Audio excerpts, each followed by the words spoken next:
Mesdames, Messieurs, bonsoir et bienvenue dans cette grande émission spéciale consacrée à l'actualité. Vous savez très bien, cette actualité reste dominée par la déclaration des différents groupes parlementaires de l'opposition congolaise réunis pour un seul sujet. Vous le savez très bien, c'est-à-dire les différents sujets d'actualité aussi, mais aussi le dialogue politique. Le président de la République, depuis un certain moment, a déjà commencé avec des consultations politiques.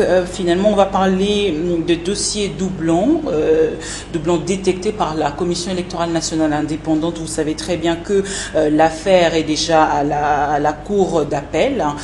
Donc ces différents sujets seront abordés au cours de cette émission spéciale actualité. Justement, je ne serai pas seule, je serai accompagnée de quelques confrères. Il s'agit bel et bien de Jean Médard Luoso de CCTV, à qui je dis bonsoir. Bonsoir confrère. Bonsoir, très honoré d'être avec vous sur ce plateau. Mais aussi, on sera avec Michel Kayapa, toujours de CCTV. Bonsoir. Bonsoir, Barbara, c'est Michel Kayapa, il faut rectifier. Merci d'être là ce soir, très honoré de partager avec vous ce même plateau. Justement, ces différents journalistes avec qui je suis ce soir seront confrontés ou seront face à un invité de taille. Il s'agit bel et bien du secrétaire général adjoint du MLC chargé des questions politiques et stratégiques. Il est en même temps député national et premier vice-président du groupe MLC parlementaire MLC allié. Il s'agit bel et bien de l'honorable Fidèle Babala. Bonsoir monsieur Babala. Bonsoir madame, bonsoir monsieur. Et bienvenue dans cette émission. Monsieur Babala, comment allez-vous? C'est un plaisir pour moi de me retrouver entre vous. Comment vous allez? Très bien, comme le parti, mais un peu mieux que le pays. Monsieur Babala, comment se porte le MLC, justement, ce grand parti politique, à la veille des élections, déjà les élections provinciales qui ont déjà débuté? Merci madame. Nous sommes un parti qui a la vocation à être un parti de gouvernement. Nous allons très bien, nous nous portons très bien. La preuve est que au niveau de candidature au niveau provincial, le MLC a réussi à relever les défis de mettre des candidats sur toutes les circonscriptions du pays. Ce qui est une première pour nous. Et malgré tout le coup que nous avons subi à la sortie de concertation nationale, malgré l'absence de notre président, qui est là, comme vous le savez très bien, qui est à la CPI, qui répond de certaines charges qui sont retenues contre lui. Et les MLC se portent très très bien. Et nous avons bon espoir de pouvoir emporter des sièges lors des prochaines justes électorales. Alors, monsieur Babala, votre président, finalement, est-ce qu'on doit conjuguer avec lui le verbe 2016 ou sans lui? À l'évidence, Bemba sera là en 2016. Je vous l'affirme haut et fort, avec conviction. Sur base de quoi? Sur base du déroulé de la procédure judiciaire. Vous n'êtes pas sans savoir, madame, que les plaidoiries qui clôturent en fait dans un processus judiciaire sont terminées. Tout ce que nous attendons maintenant, c'est le prononcé du jugement. Et pour apaiser les militants et les sympathisants du MLC, pour le prononcé du jugement, il y aura au préalable un communiqué qui sera lancé pour fixer la date. C'est le seul acte que nous attendons. Nous avons bon espoir que le président Bemba sera avec nous en 2016 et il sera candidat au nom du MLC. Comme je viens de l'annoncer, que je n'étais pas seule, j'étais avec les confrères, j'espère bien qu'on va quand même y arriver à se partager ces différents sujets qui sont déjà très abondants de l'actualité. Jean Médard, encore une fois, bonsoir. Bonsoir Barbara, bonsoir à l'honorable Fidèle Babala. Et vous l'avez souligné tout à l'heure dans votre introduction, il s'agit notamment de la question du mémo de 4 groupes parlementaires de l'opposition. La première question, c'est de savoir la destination de ces mémorandums et pourquoi un mémo à ce moment, pendant que les groupes parlementaires viennent d'initier beaucoup d'autres actions, notamment des déclarations politiques. Lors de l'ouverture, on a vu l'opposition faire des motions substantielles. Pourquoi un mémorandum à ce moment précis? Merci pour la question. Ça me permet de pouvoir répondre sur le discours du chef de l'État. Vous avez suivi à la sortie des consultations le chef de l'État dire à un certain nombre de gens qui ont déclaré que le chef de l'État avait demandé qu'il y ait une session extraordinaire, avec pour objet notamment la répartition des sièges. Je suis un peu surpris que le chef de l'État puisse avoir cette initiative. J'y reviendrai. Mais vous avez également suivi que lors de l'ouverture de la session extraordinaire, un de nos collègues a lu une motion au nom de l'opposition pour dire haut et fort devant la tribune de l'Assemblée nationale que le groupe parlementaire de l'opposition n'allait pas prendre part à la séance qui traiterait de cette question. Les raisons sont simples. Je vais rapidement les énumérer. C'est ça qui fait l'objet du mémo. En fait, nous avons un chef de l'État qui a un cabinet énorme. Nous avons un gouvernement qui est composé de plus de 40 membres, au sein duquel il y a des juristes éminents et d'autres moins éminents. Il y a même un juriste éminent qui avait sorti un livre disant que le pays risquait l'inanition si on ne changeait pas la Constitution. À titre de rappel, le pays continue à vivre. Il s'agit du professeur Bochab. Toutes ces têtes réunies, tant au niveau du chef de l'État, cabinet du chef de l'État, qu'au niveau du gouvernement, n'ont pas pu voir qu'il y a l'article 192 de la Constitution et l'article 192 de la loi électorale et 145 de la Constitution qui, les deux articles font de la matière concernant la répartition des sièges une matière réglementaire. Je m'explique, pour le non-juriste. Quand il faut prendre une loi au niveau de l'Assemblée nationale, il faut qu'il y ait un texte d'habilitation. C'est souvent la Constitution qui donne matière à une loi pour exister. C'est ce qu'on appelle en droit la loi d'habilitation. Pour un règlement, il faut que la loi d'habilitation soit une loi ordinaire. Or, la matière de répartition des sièges, d'après ces deux articles, 145 de la Constitution et 192 de la loi électorale, et de la compétence de la CENI. C'est la CENI qui détermine le nombre de sièges. Le Parlement n'est là que pour contrôler cela, au préalable, après avoir déterminé le régime électoral. Le Parlement n'a de pouvoir que de contrôle de la répartition des sièges de la CENI. Le Parlement n'est pas à légiférer. Je me demande, dans ces pays, si les gens marchent par la tête ou comment.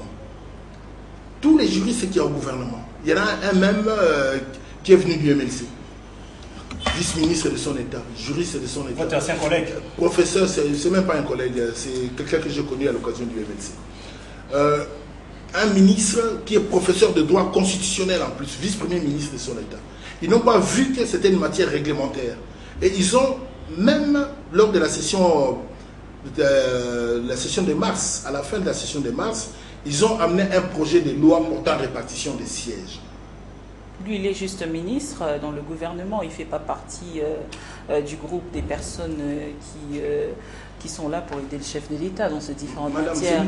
Madame, je vous remercie de cette précision, mais c'est lui qui a porté la loi devant le Parlement.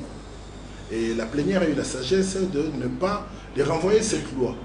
Pas pour la raison principale que ça devait être une matière réglementaire. Mais il y avait des incohérences à l'intérieur de la loi. Mais cette démarche-là vise à quoi? Soit les gens réfléchissent mal, soit il y avait une arrière-pensée.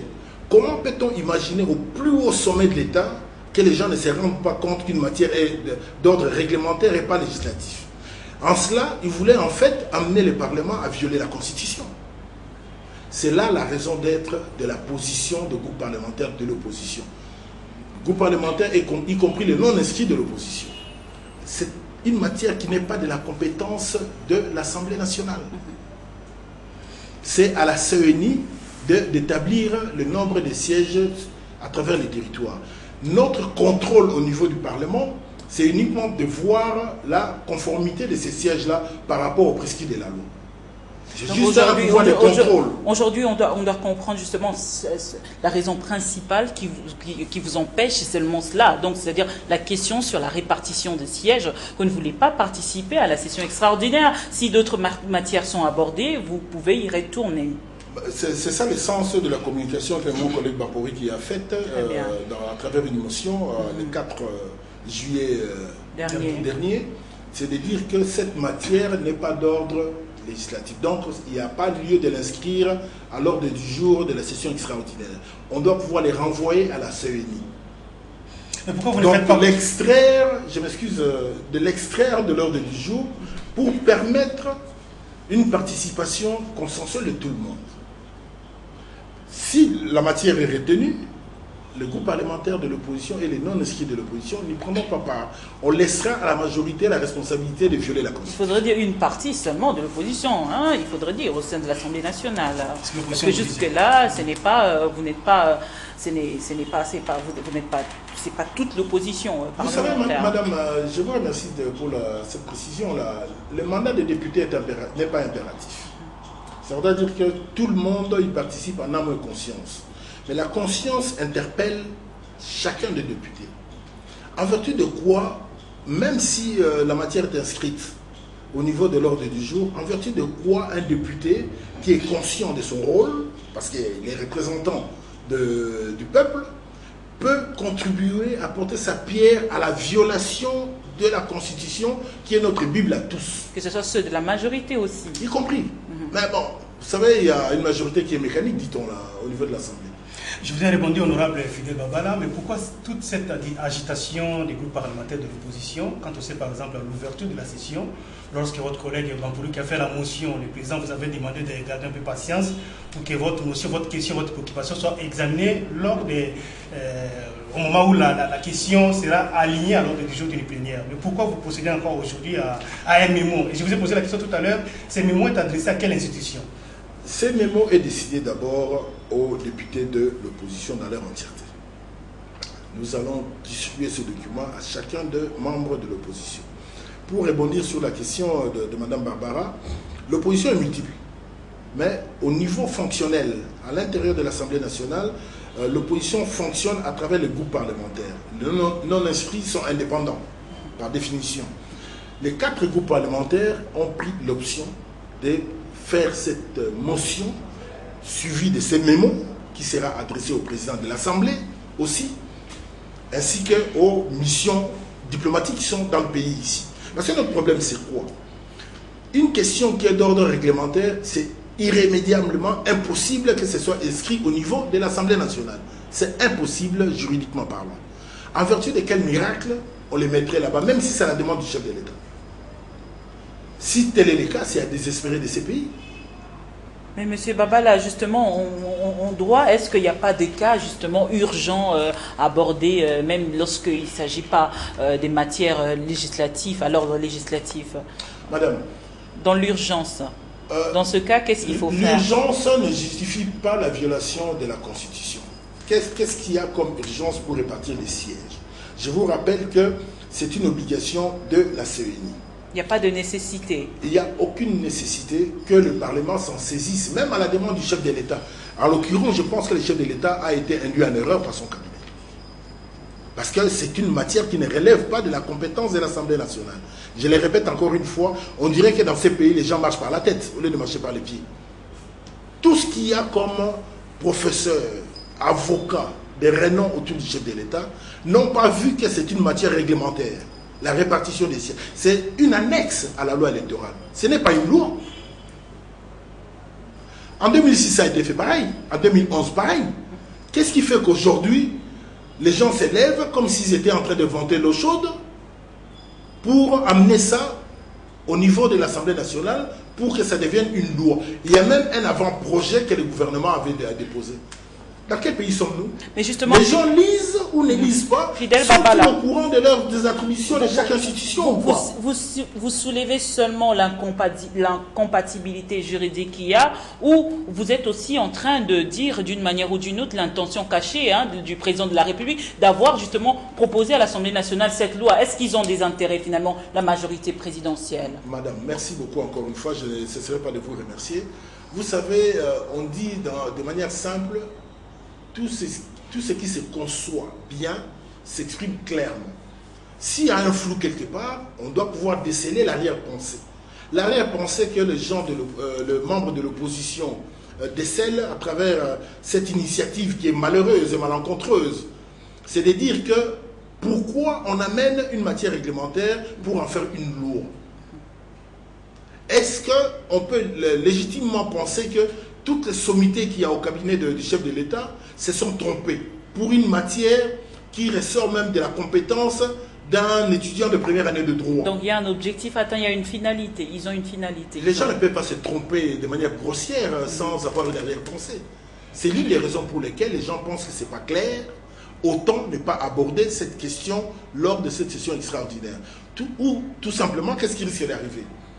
À un moment donné, on dit qui est pour, qui est contre. Comme ils sont majoritaires, ils vont dire bon, c'est bon. On viole la Constitution avec l'accord de tout le monde.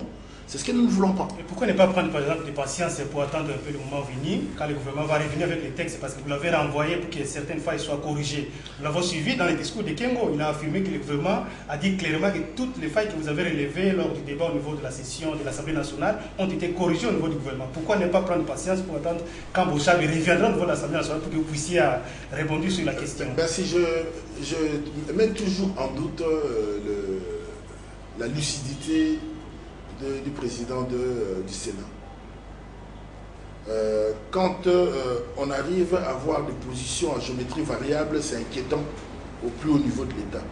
Qu'est-ce que c'est à dire qu'on a corrigé, qu'on a gelé les décrets au niveau du Premier ministre portant création de nouvelles villes et de nouveaux groupements? Ça signifie quoi? C'est il a été mon professeur de droit, le président Kengo. Mais ça veut dire quoi geler? C'est dans quelle catégorie d'actes juridiques? Un décret, soit est annulé, abrogé, soit il est rapporté. Geler, ça veut dire quoi? Peut-il donner une explication du mot gel en droit? C'est quelle catégorie? Quand il m'a donné cours, il ne m'a pas donné cette catégorie de droit. Et il a inventé, il a trouvé où? On marche dans quoi dans ces pays? Il n'a fait que reproduire l'information reçue. Non, je comprends maintenant que lors de l'élection présidentielle, on a retenu la candidature de M. Kengo. Tout le monde sait qu'un de ses parents n'est pas congolais. La Constitution dit quoi? Il faut des pères et des mères, non? Non, on parle pas c'est un autre débat. C'est juste un hiatus comme ça. Bon, passons. C'est un autre débat. Nous ne sommes pas seuls, nous sommes avec Michel Koya. Passons. Voilà, merci Barbara. Je crois que je vais rebondir, je reviens sur cette question de la loi ou du projet de loi portant répartition des sièges. Avant la convocation de la session extraordinaire, l'opposition dans son ensemble a produit un communiqué, une déclaration d'ailleurs, jugeant inopportun la convocation de la session extraordinaire. Comment comprendre aujourd'hui cette position, ce revirement de l'opposition en acceptant de participer à cette session ordinaire et maintenant en jugeant inopportun, par exemple, l'examen du projet de loi portant répartition des sièges? Pourquoi ces revirements? Non, d'abord il faut faire une critique. Quand l'opposition se réunit dans son format pluriel, il y a des députés et de non-députés. La déclaration générale a été faite dans un format large.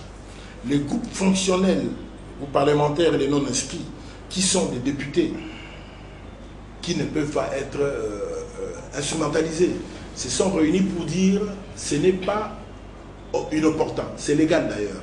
Une convocation d'une session extraordinaire est légale. Le chef de l'État peut faire aussi une demande pour convoquer une réunion extraordinaire.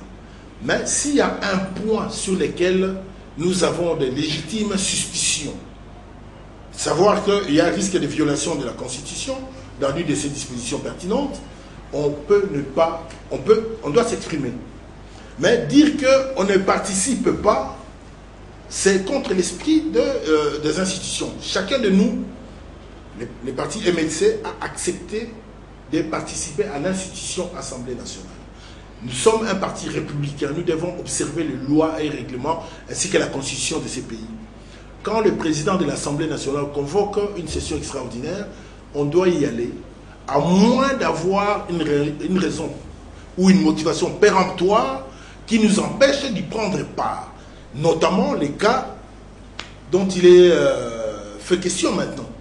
C'est-à-dire l'inopportunité en termes constitutionnels, l'inconstitutionnalité de l'inscription de ces points en forme d'avant-projet de loi sur la répartition des sièges. Je rappelle encore une fois que c'est une matière réglementaire. Pour rebondir sur la question de M. Jean Médard, pourquoi tant d'agitation? Je dirais tout simplement qu'à Lingala, on dit que Sormonindoki, Belela. C'est ce que nous avons fait. Mais justement, je reviens également, honorable Fidèle, sur la question portant justement sur ces projets de loi. C'est vrai que vous criez, c'est vrai que vous dénoncez, vous dites que c'est inopportun selon vous. Oui, on vous le concède. Mais on connaît un peu la réalité de cette mécanique de la majorité au sein de l'Assemblée nationale, au sein du Parlement. Est-ce que vous pensez que vous aurez quelle cause par rapport à cette démarche, selon vous? D'abord, notre espoir est d'abord, la Constitution nous donne le droit de pouvoir contester. C'est ce que nous avons fait, nous contestons. C'est vrai que nous ne sommes pas majoritaires au sein de l'Assemblée.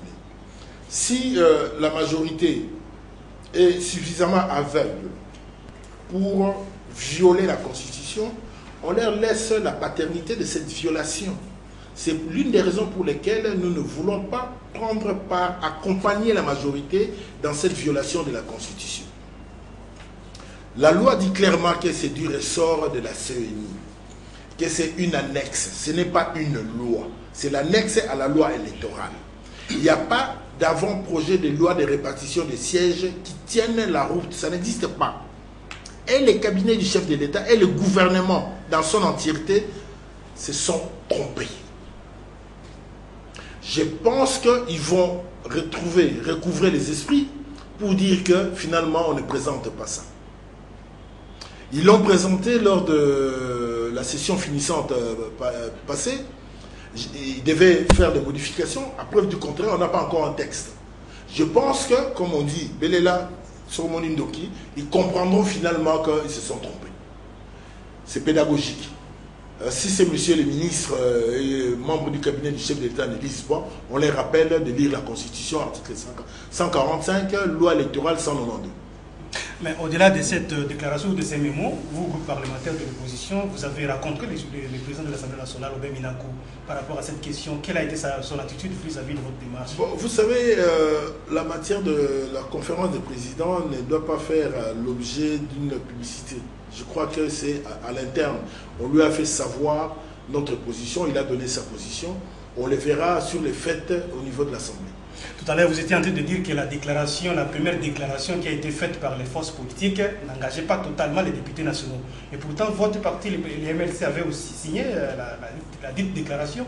Est-ce qu'à ce moment-là, vous n'avez pas pris soin de pouvoir conseiller aux autres membres de l'opposition de ne pas engager l'opposition parlementaire sur une voie qui n'est pas légale? Vous savez, l'organisation actuelle de l'opposition est à plusieurs strates. Il y a l'Assemblée générale, plusieurs partis y participent. Et comme notre leitmotiv maintenant, c'est l'unité de l'opposition, si à un niveau, on laisse passer quelque chose, il y a un filtre en bas qui fait qu'on puisse récupérer cette chose. C'est ce qui s'est passé. Au niveau de la grande plénière de l'opposition, on a laissé passer, je crois que cette fois-ci, dans les communiqués, ils l'ont corrigé. Dans les communiqués actuels, ils l'ont corrigé pour dire que le groupe parlementaire de l'opposition, l'Assemblée générale s'est montrée solidaire des groupes parlementaires de l'opposition en disant que ces groupes-là avaient donné l'information sur laquelle ne prendraient pas part à la session extraordinaire quand ce point-là sera abordé. C'est ça la précision qu'on a apportée. Il n'y a pas de confusion possible.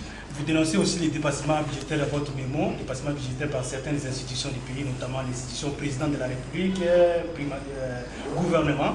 À ce moment-là, que prévoit la loi lorsqu'on constate ce genre de situation? J'aimerais faire un petit rappel des choses.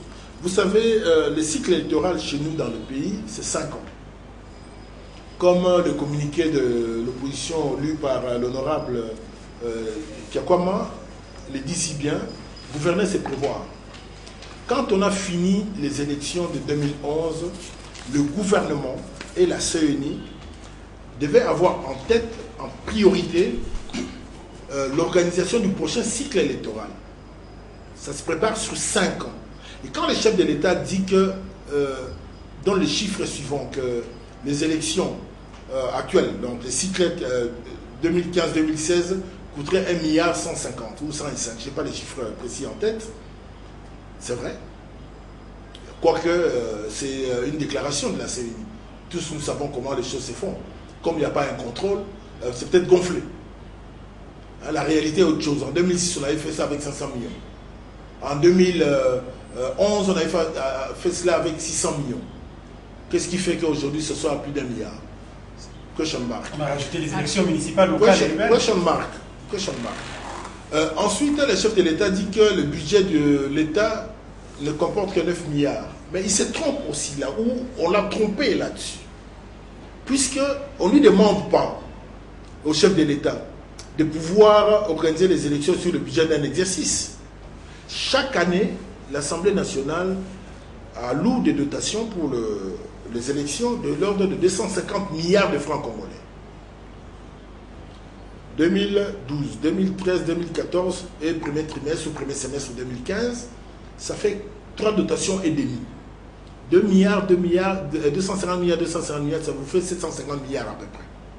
Dans des pays normaux, cette dotation doit être logée à la Banque centrale, comme une dotation à la CENI. La CENI et le gouvernement, au moment opportun, conviendraient des plans de décaissement. Quand vous voyez ce qui a été décaissé pour la CENI, vous allez vous interroger, je m'interrogerai avec vous. Est-ce que le régime Kabila ainsi que le gouvernement Matata ont-ils la volonté de pouvoir organiser les élections? En 2015, seulement 2 millions de dollars ont été décaissés. Sur une quarantaine ou cinquantaine de milliards prévus. Alors, Fidel Babala, et ainsi de suite. Par la même occasion, madame, excusez-moi de terminer, mais on note un dépassement du budget du chef de l'État, en moyenne par an, de 150%. Le Premier ministre, c'est le champion à toute catégorie de dépassement, il est au-delà de plus de 250%. On se pose des questions maintenant. Quand je dis Premier ministre, je ne parle pas du gouvernement, je parle du Premier ministre. Lui-même consomme plus que le chef de l'État. Il y a un problème de cohérence dans l'exécution. On n'est pas prendre une initiative parlementaire, par exemple, à son encontre. Toutes les initiatives parlementaires, les interpellations, n'ont pas abouti. Les motions n'ont pas abouti. Ça vous décourage. Ça ne décourage pas, ça ne devrait pas décourager. On a pu avoir un compromis avec la majorité. Est-ce que vous avez pu arriver à prouver à suffisance ce que vous avez dénoncé? Ce sont des chiffres de l'ECOFIN, madame, de la commission ECOFIN de l'Assemblée nationale qui suit la préparation et l'exécution du budget. Ce sont des chiffres incontestables. Alors, Fidel Babala, vous venez de parler de plusieurs problèmes. Voilà pourquoi le président de la République a parlé du dialogue, justement pour en parler, pour soulever tous ces problèmes. Vous-même, personnellement, je parle du MLC maintenant, vous avez été contacté par son émissaire, bien évidemment. Quelle est la position officielle du MLC aujourd'hui? J'aimerais rapidement terminer sur les questions financières. D'accord. Le chef de l'État a dit entre les lignes que l'État n'avait pas d'argent pour organiser les élections. Dans quel pays avez-vous vu, madame, le chef de l'État faire l'apologie de la faillite de l'État, la faillite financière de l'État? C'est seulement chez nous ici. Ça veut dire quoi que l'État n'a pas d'argent? Il a parlé d'une réalité. Une réalité qui devait être débattue au cours de ce dialogue, M. Babala. Là, encore une fois... Parce que vous allez être confronté à ce même problème en 2016 si vous ne voulez pas le voir en face, M. Babala. Madame. Qu'on nous explique toutes les dotations qui ont été votées, budget 2011, 2012, 2013, 2014, 2015, c'est parti. Qu'on nous explique les dépassements que l'institution présidence de la République et le Premier ministre, tous les dépassements qu'ils font, ils trouvent l'argent où? En termes de droits budgétaires, on appelle ça détournement de fonds publics. C'est ça le terme qu'il faut. Où trouve-t-il l'argent pour faire des dépassements?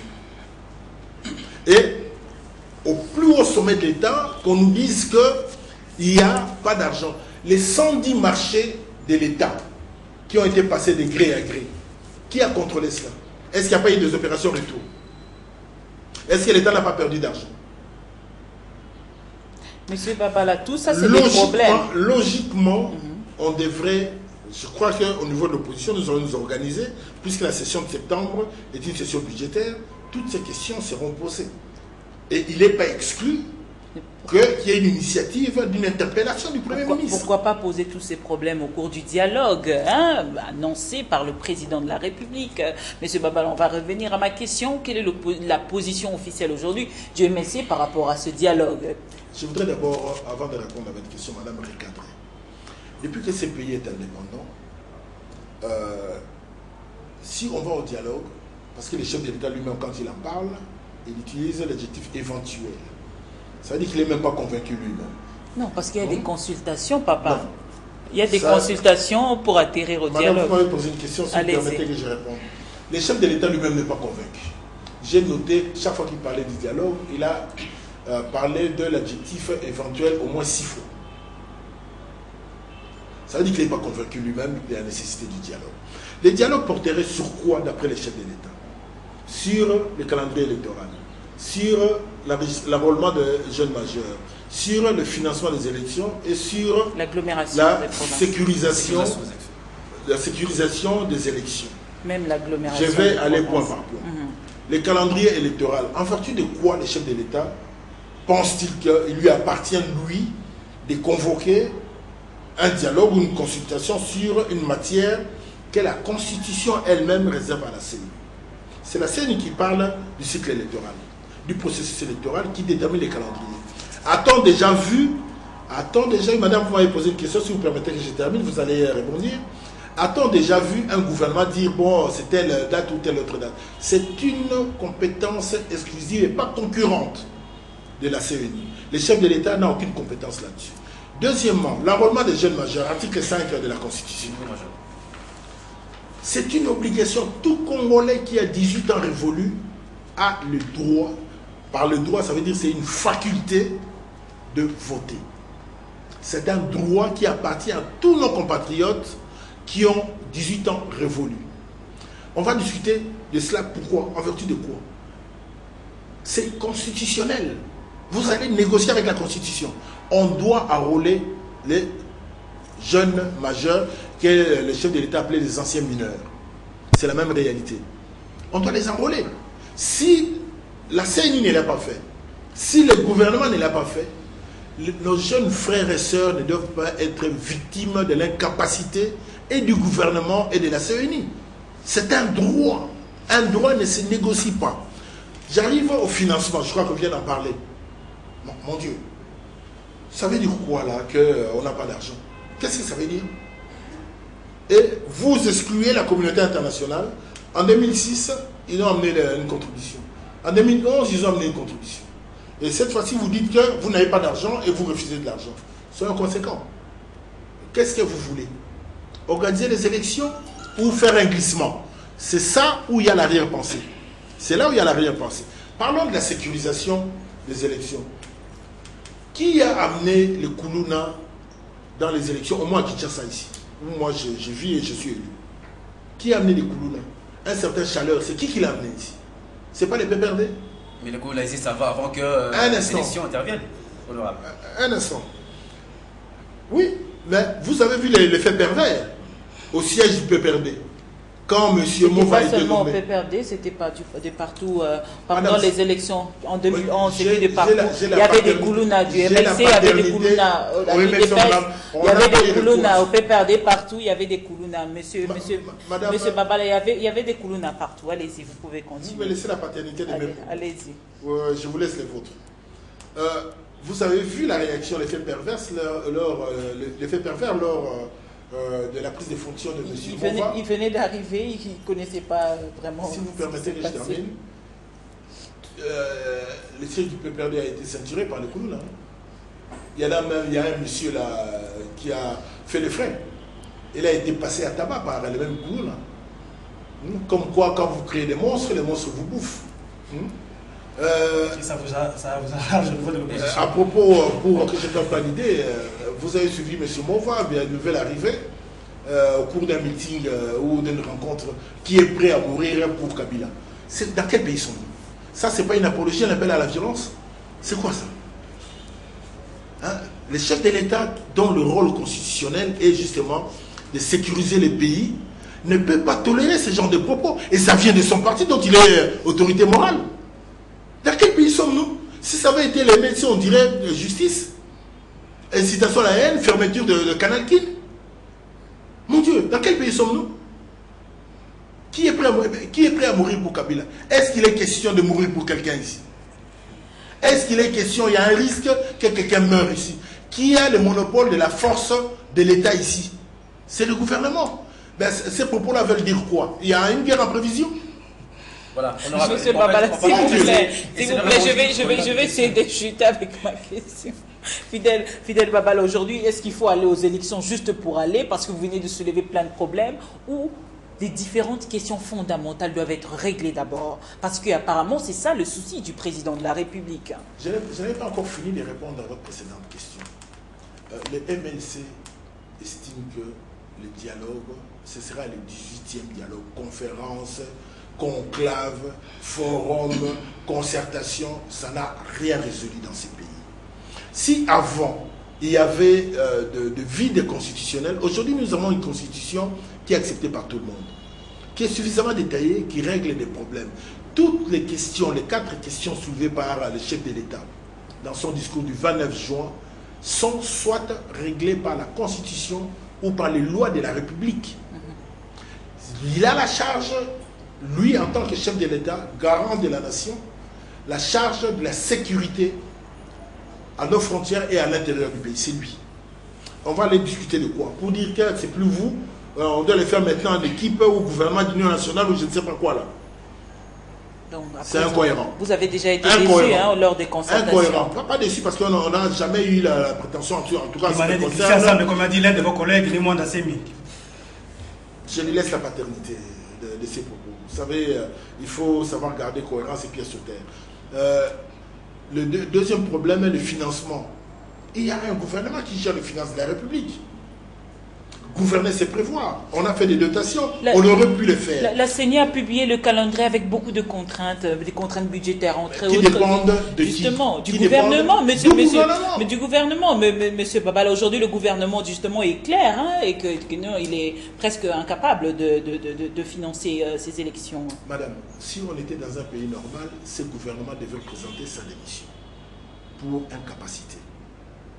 Mais comme au Congo, les gens ne connaissent pas ce qu'est le sens de l'honneur, quand on a une charge de l'État, parce qu'être ministre, c'est une charge de l'État, ce n'est pas seulement vous mettre plein les poches en donnant des marchés, en attribuant des marchés de gré à gré. Et face à cette impasse, qu'est-ce qu'il faut faire? Face à cette impasse, c'est l'alternance qu'il faut, parce que la démocratie respire par des élections. L'alternance, c'est par les élections. Comment aller? L'alternance, c'est l'élection. Comment aller élection? Nous avons rejeté, nous les MLC, toute prise de pouvoir, et la Constitution le dit aussi, par des coups d'État, par la force. Le peuple doit pouvoir s'exprimer. Nous sommes pour des élections. Et depuis 2011, le gouvernement et le président de la République, garant de la nation, savaient que les élections présidentielles doivent avoir, c'est les seules élections où la date est constitutionnelle. C'est les élections du président de la République et des députés nationaux. Puis c'est lié. 90 jours avant le terme du mandat en cours du chef de l'État. Ce que nous attendons, c'est l'organisation des élections en 2016, novembre 2016, pour que en décembre, nous ayons un nouveau président qui ne sera pas M. Kabila. Voilà, alors, ce qu'on peut enrichir, c'est que nous avons un seul Congo. Nous n'avons qu'un seul pays, comme vous le savez, et vous dites, MLC particulièrement, vous faites de l'opposition républicaine et forte. Ça veut dire que s'il se pose un problème dans le pays, vous devez contribuer en termes d'idées. Je crois que au sein du MLC, bien sûr, nous avons des sommités, comme vous l'avez dit également, des hommes intelligents qui peuvent donner des avis et suggestions en termes, par exemple, de la sécurisation, en termes de comment trouver les financements, comme il en manque maintenant, comment, par exemple, aujourd'hui, régler les problèmes de nouveaux majeurs, comment avoir un calendrier réaliste, par exemple, pourquoi pas les faire en termes d'idées, en termes de contribution pour le pays. Parce que même vous voulez l'alternance, vous ne voulez pas l'obtenir dans la rue, mais à travers les élections, à travers les bonnes élections, pourquoi pas le faire? Pourquoi cette position tranchée du mouvement libération du Congo? Je vais compléter un tout petit peu mon confrère, M. Babala, c'est-à-dire le gouvernement soulève un problème, vous pouvez apporter la solution aussi en termes de propositions. Monsieur et madame, je ne suis pas membre du gouvernement. Je suis un député de l'opposition. Le rôle constitutionnel d'un député de l'opposition, c'est de pouvoir contrôler le gouvernement, critiquer le gouvernement et dénoncer. C'est ça mon rôle, c'est ce que je viens de faire.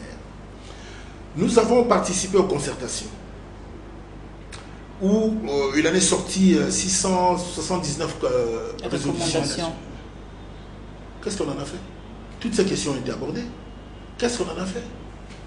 Aujourd'hui, le président Kabila demande 1 an après, ou 1 an et demi après, d'avoir un dialogue. Quand à l'époque, l'opposition autre que le MLC demandait le dialogue, M. Mende est passé à la télévision pour dire il n'y a pas de dialogue, il n'y a pas de dialogue. C'était dans le cadre de l'accord d'Addis Abeba, je me rappelle maintenant. M. Mende est passé à la télévision pour dire qu'il n'y a pas de dialogue, il y aura concertation. Mais aujourd'hui, qu'est-ce qu'il a piqué aujourd'hui pour être un fervent défenseur du dialogue? C'est l'évolution des choses.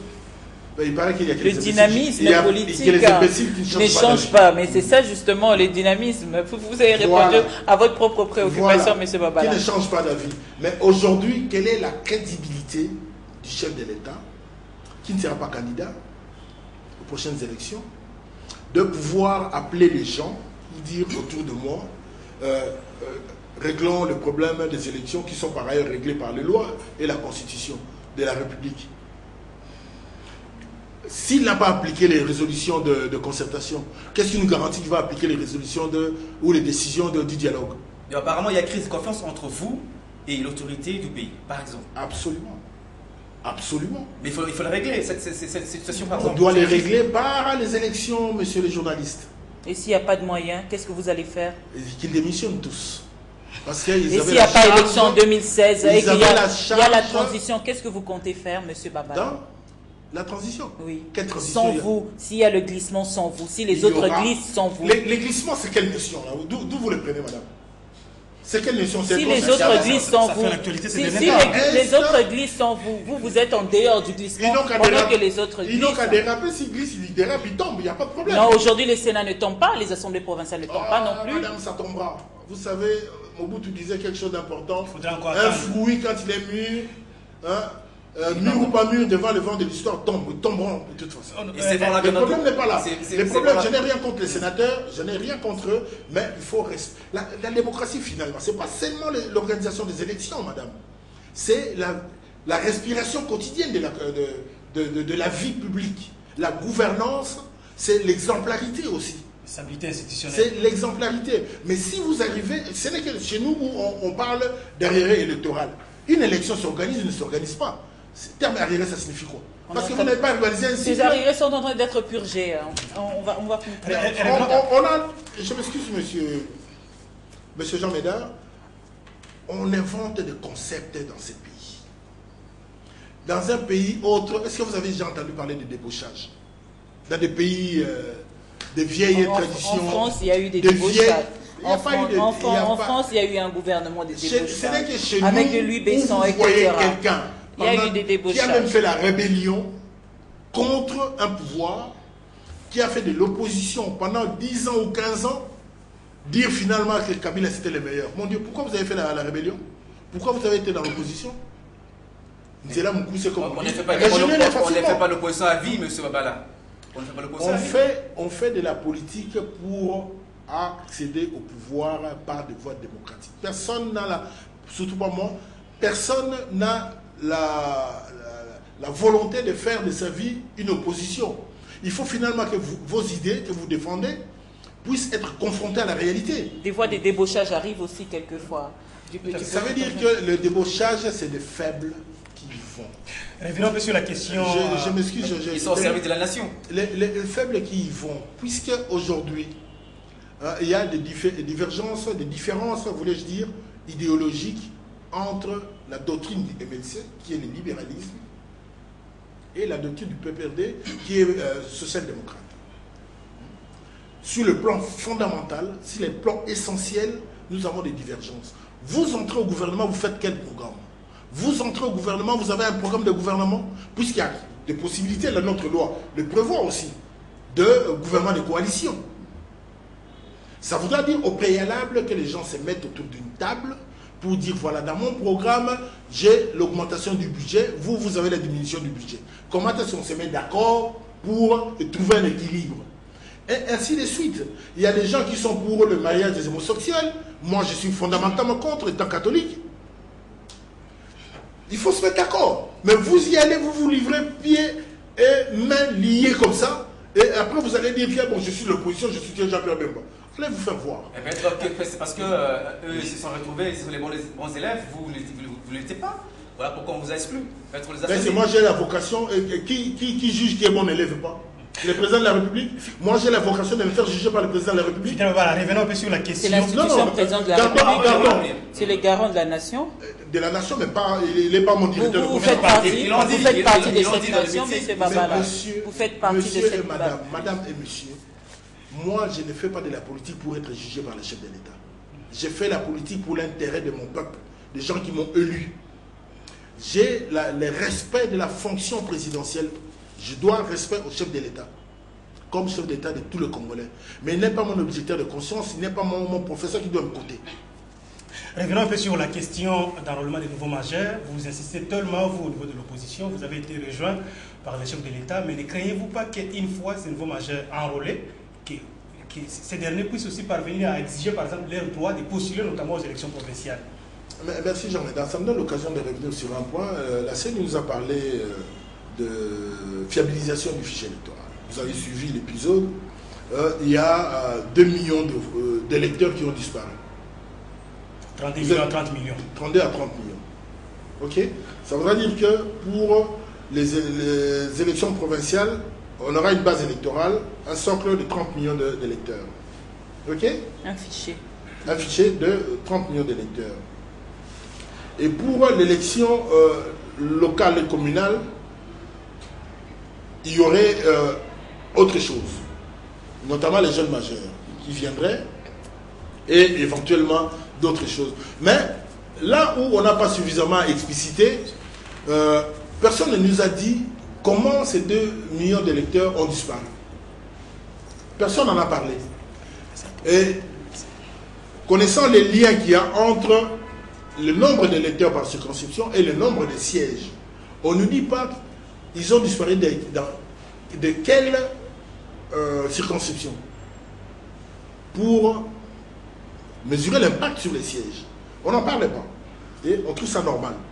Ça voudrait dire qu'il y a, si c'est dans un groupement ou dans une circonscription importante, vous perdez 100 000 électeurs, ça veut dire 2 sièges. Mais justement, il y a une commission tripartite au sein de la commission. Là, les sièges ne bougent pas. La commission tripartite, vous savez, je commence à mettre en doute l'existence de cette commission.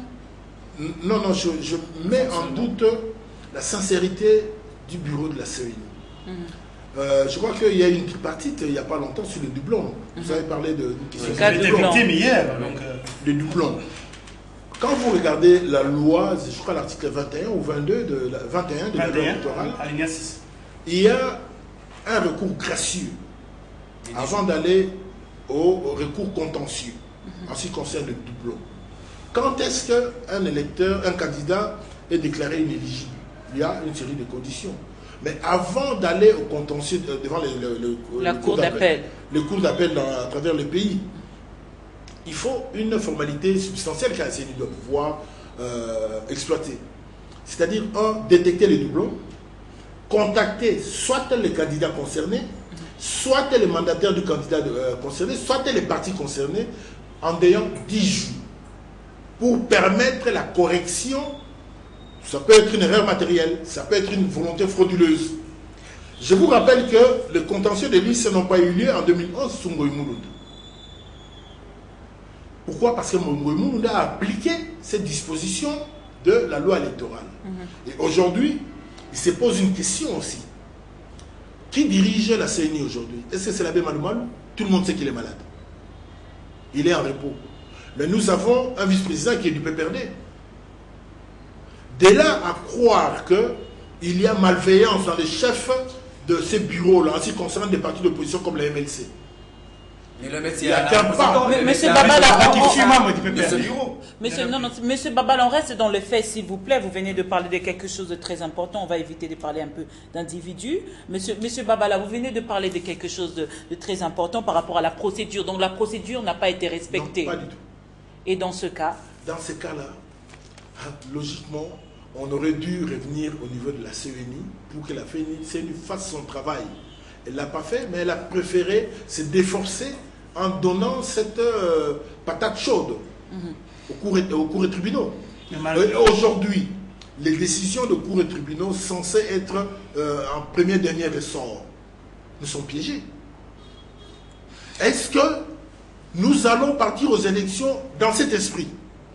comme il y a l'examen du rapport de la CENI au niveau de l'Assemblée nationale, nous allons poser toutes ces questions-là. Et nous allons poser la question aussi de la disponibilité du président de la CENI. Parce qu'en vertu de quoi une tendance, puisque la CENI est censée être indépendante, c'est l'une des raisons pour lesquelles on avait dit que la tête de la CENI devait revenir à la société civile. L'abbé Maloumalou est là, bien que membre fondateur du MSR, est là comme représentant de la société civile. Quand il est indisponible, pendant plus d'1 an, la gestion quotidienne revient à qui? À un membre du PPRD.